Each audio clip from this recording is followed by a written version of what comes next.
Picture this. I'm standing at my kitchen window, hands still damp from rinsing a coffee mug, staring out at a row of identical mailboxes lined up like soldiers on duty. My name's Isabel, and at 47, I've carved out a life in this quiet suburban neighborhood where every lawn is trimmed to perfection and every morning unfolds with the precision of a metronome. My home, a modest 2-story with faded blue siding, sits nestled among others just like it. Out back, there's a garden I tend to, not because I love the feel of soil under my nails, but because it's what you do when you've got a patch of yard and time on your hands. The air out there always carries the scent of freshly cut grass, a sharp green tang that mixes with the distant hum of lawnmowers buzzing like lazy bees. It's a comfortable life, no question, but it's like I've been handed a script decades ago, and I've been reciting the same lines ever since, never once flipping the page to see what else might be written. Inside these walls, it's just me and Nathan now. He's 49, a man with a gentle smile that creases his face in all the right places, and a habit of humming old jazz tunes. Think Ella Fitzgerald or Louis Armstrong, while he's stirring a pot of chili or flipping pancakes on a Sunday morning. We've been married for almost 20 years, a steady partnership that feels like a calm harbor after a long sail. No crashing waves, no hidden rocks to wreck us, but also no mysterious currents pulling us somewhere new. I still remember how we met, back in our late 20s at a dinner party thrown by a mutual friend. Neither of us was the loudest in the room, and maybe that's what drew us together. Two quiet souls finding comfort in the spaces between words. He asked me about a book I was holding, some dog-eared novel I'd barely started, and from there, we just fit. Not with fireworks, but with a kind of ease that felt safe. Safe. That's the word that's defined so much of my life. I've always done what was expected, you know? Raised 2 kids who've since flown the nest, one's in Seattle, the other in Chicago. Kept this house tidy, worked part-time as a bookkeeper to keep the numbers balanced in more ways than one. But if I'm honest, and I guess I can be with you, I've never really stopped to ask myself what I like, what I want.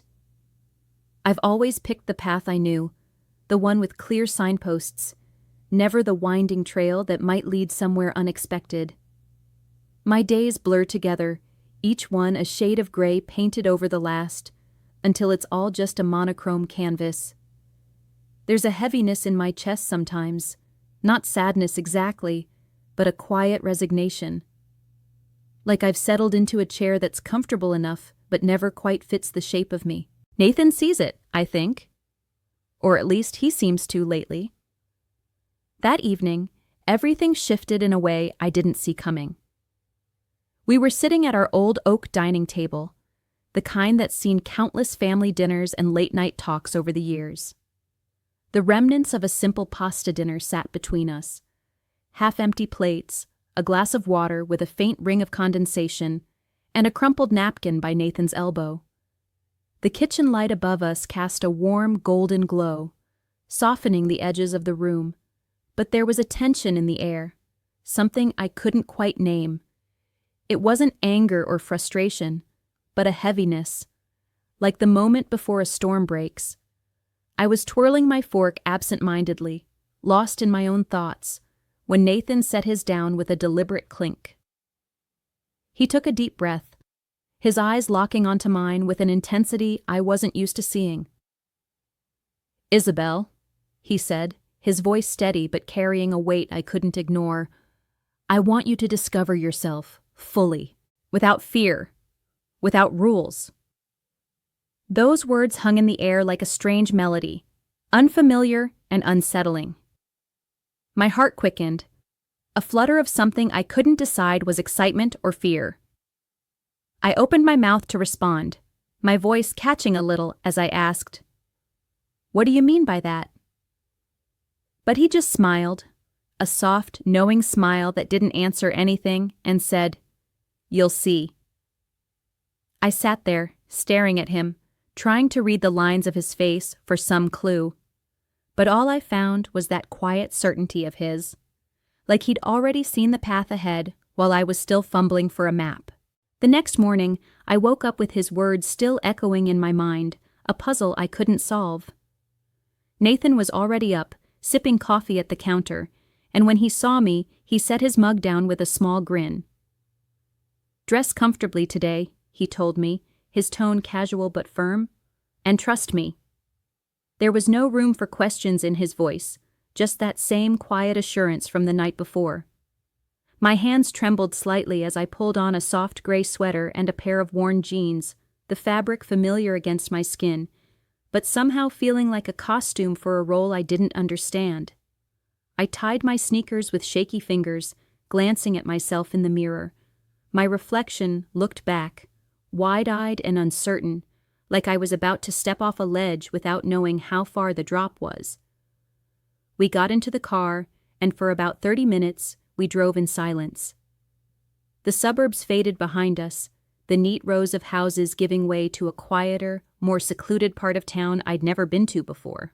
The streets grew narrower, lined with old brick buildings that seemed to lean in close, their windows dark and secretive.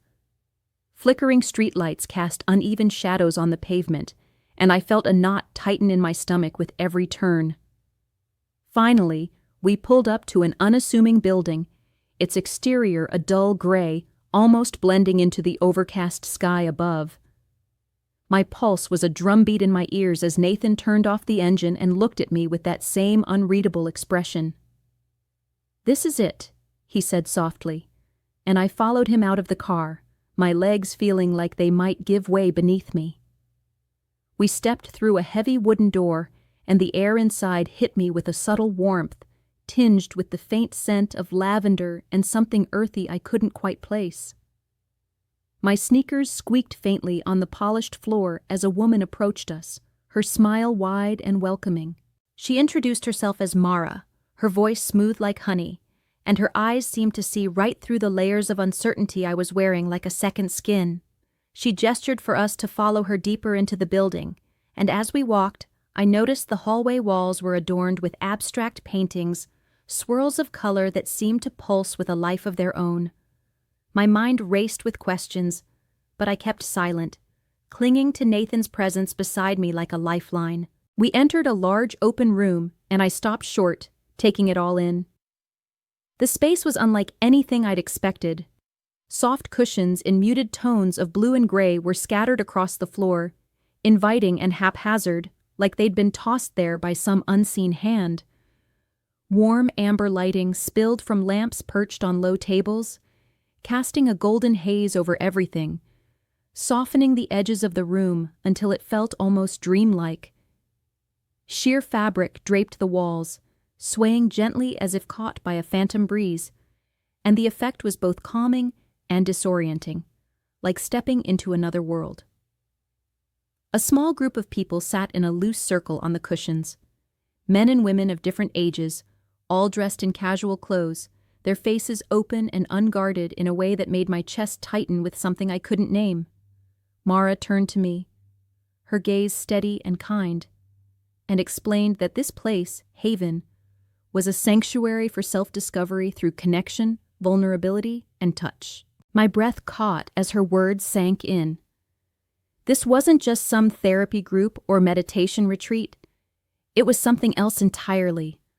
A space to explore intimacy, not necessarily in a sexual way, but through deeply personal physical connection. My mind reeled, a jolt of realization hitting me like cold water. This was far beyond anything I'd ever imagined, and it felt like standing on the edge of a cliff, the ground crumbling beneath my feet. Mara's voice pulled me back as she invited me to join a session of therapeutic touch, a guided experience where participants connect through consensual contact to awaken suppressed emotions and desires. My heart slammed against my ribs, a wild, frantic rhythm, as I grappled with what this meant. This wasn't just stepping out of my comfort zone.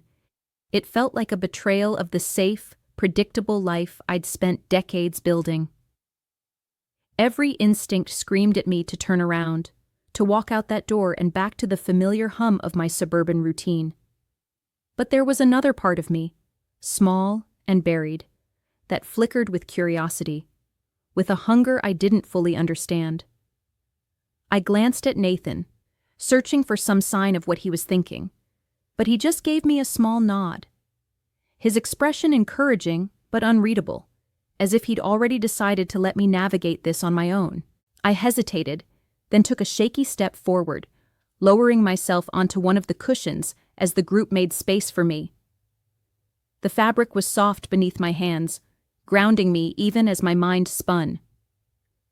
Mara sat across from me, her posture relaxed but attentive, and the others followed her lead, their eyes on me, not with judgment, but with a quiet patience that somehow made me feel more exposed.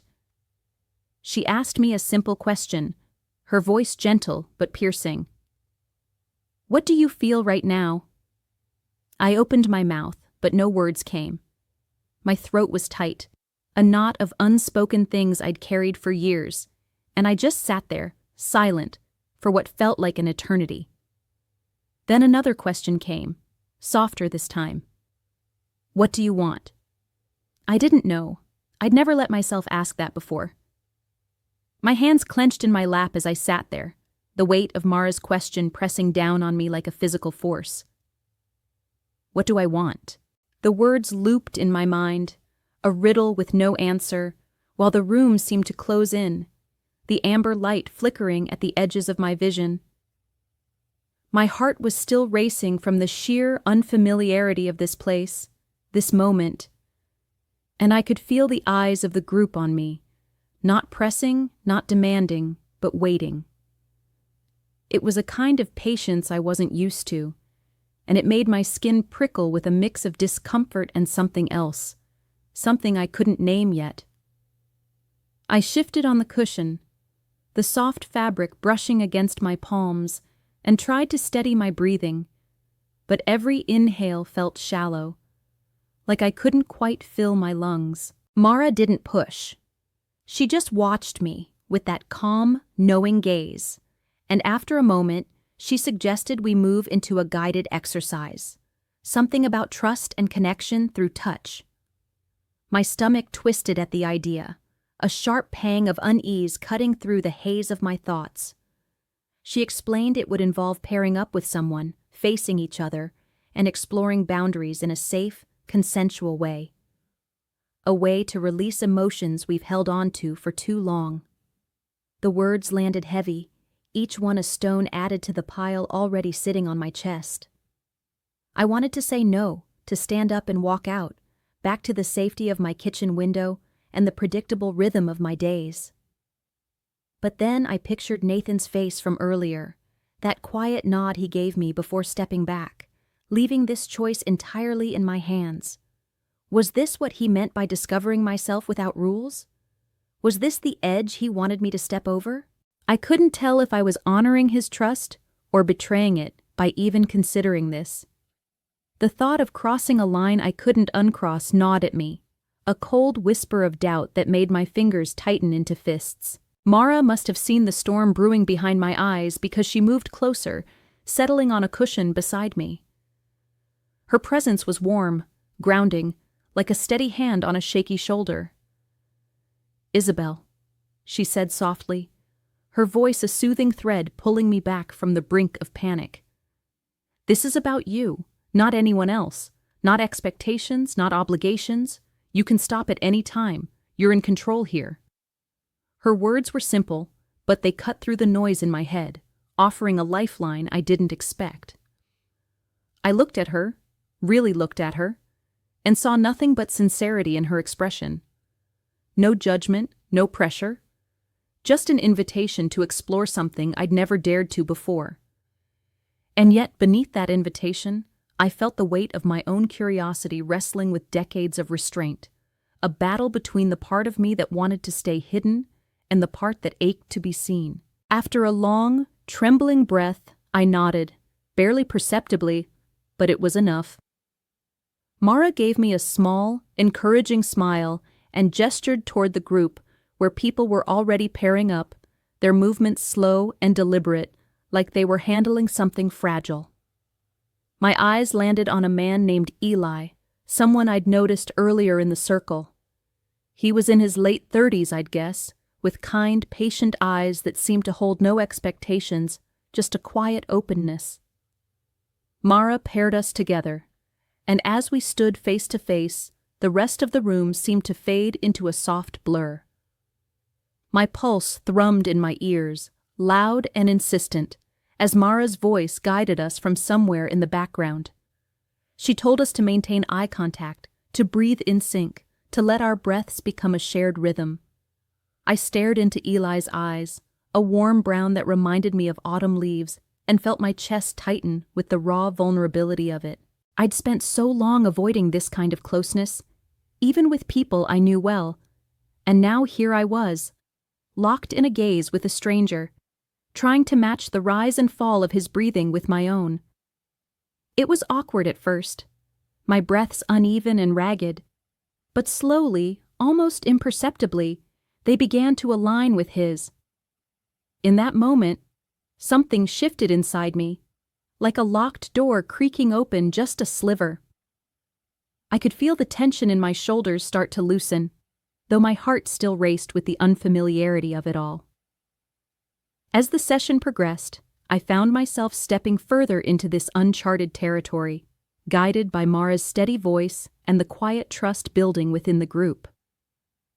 Each exercise peeled back another layer of the armor I'd worn for so long, and by the time we reached the final group activity, I was ready, or at least as ready as I could be, to fully surrender to the experience.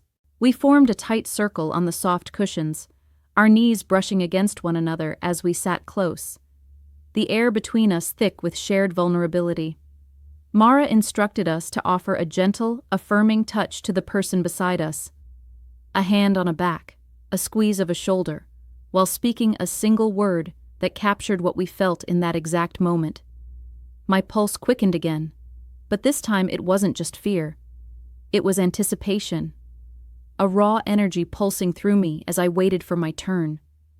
I could feel the warmth of the room wrapping around me like a cocoon, the amber light casting a soft glow on the faces of these strangers who no longer felt so strange. The faint hum of voices, low and reverent, filled the space, each word spoken with a weight that seemed to anchor us all together. The cushion beneath me was plush, its texture grounding me as I shifted slightly, feeling the slight give of the fabric under my weight. When the moment came, I turned to Mara, who sat to my right, her presence as steady as ever. I reached out, my hand trembling just a little, and placed it gently on her shoulder. The warmth of her through the thin fabric of her shirt felt like a lifeline, a connection I hadn't known I needed. I took a deep breath, feeling the air fill my lungs in a way it hadn't in years, and whispered, "Alive." The word slipped out like a secret I'd kept even from myself, a revelation that vibrated through my entire being. It wasn't just a sound. It was a declaration, a naming of the woman I was becoming right there in that circle. For the first time in so long, I wasn't hiding behind the mask of who I thought I should be. Isabel, the wife, the mother, the keeper of routines. I was present, raw and real, connected to these people in a way I'd never been with anyone, not even Nathan. The weight of that realization settled over me, heavy but not crushing, more like a warm blanket on a cold night.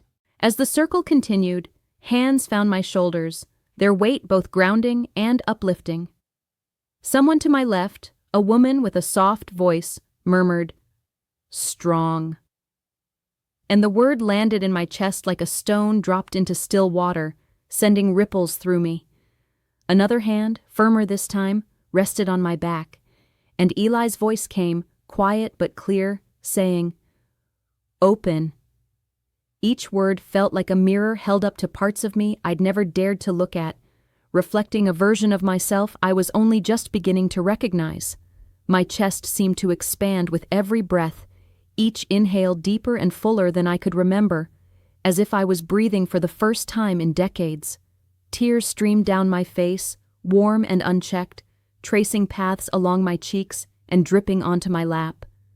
But they weren't tears of sadness or pain. They were tears of release, of finally letting go of the tight grip I'd kept on myself for so long. They were tears of breathing for myself, of feeling the air in my lungs as mine and mine alone. In that circle, surrounded by the warmth of hands and words, I felt a profound shift deep within me. I'd betrayed the old Isabel, the one who lived for others, the one who followed the script without question. And in that betrayal, I'd unearthed my present self. It wasn't about Nathan or the kids or the neatly trimmed lawns of my suburban life. It was about me, allowing myself to be seen, through the gentle pressure of touch, through the unspoken trust of connection, through the vulnerability I'd. As I step out of Haven, the heavy wooden door closes behind me with a soft thud, and the cool night air hits my skin like a gentle wake-up call. The sky above is a deep indigo, vast and endless, speckled with stars that seem to wink at me as if they've been witnesses to everything I've just experienced. I take a deep breath, the scent of lavender still lingering faintly on my clothes, mixing with the crispness of the evening. My legs feel a little unsteady, not from exhaustion, but from the weight of what I've just uncovered within myself. I'm not the same Isabel who walked into that building hours ago, trembling and unsure. I'm someone new, or maybe someone I've always been, but never dared to meet until now. I spot Nathan leaning against the car, his silhouette framed by the dim glow of a nearby streetlight. His posture is casual, one hand in his pocket, the other resting on the hood, but his face is unreadable in the shadows. My heart starts pounding again, a different rhythm than the frantic beat I felt inside Haven. This is a nervous thrum, a mix of anticipation and uncertainty. What does he see when he looks at me now? Does he sense the shift? The raw edges of me that have been exposed and reshaped? I walk toward him slowly, my sneakers scuffing against the uneven pavement, each step feeling heavier as I close the distance. I don't know what to say, don't even know where to begin. How do you explain something so personal, so transformative, when the words for it don't even exist in the vocabulary of your old life? He doesn't ask questions, though. He doesn't prod or push for explanations, and I'm grateful for that silence. Instead, he straightens as I reach him, and without a word, he takes my hand. His grip is firm, warm, grounding me in a way that feels like coming home after a long, strange journey. We stand there for a long, silent moment, just holding on, the night wrapping around us like a quiet cocoon. I can feel the calluses on his palm, the familiar texture of his skin against mine, and it steadies me. Then he looks into my eyes, his gaze piercing through the dim light, and says, "I see the woman you finally found, and I love her even more." His voice is low, steady, carrying a depth of emotion that catches me off guard.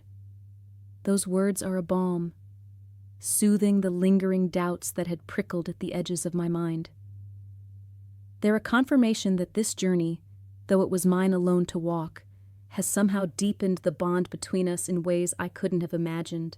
I feel a lump rise in my throat, but I swallow it down, squeezing his hand in return, letting that gesture speak what I can't yet put into words. We get into the car, and as Nathan starts the engine, we drive home in silence. But it's not the tense, heavy silence of unanswered questions or unspoken fears. It's a comfortable silence, filled with a kind of understanding that doesn't need words to exist. I stare out the window, watching the familiar streets pass by, the neat rows of houses and manicured lawns coming back into view as we leave the secluded part of town behind. The moonlight filters through the car window, casting pale, silvery patterns across my lap, and I trace them with my eyes, lost in thought. Beside me, I can hear the steady rhythm of Nathan's breathing, a quiet, constant presence that anchors me as my mind replays the events of the day.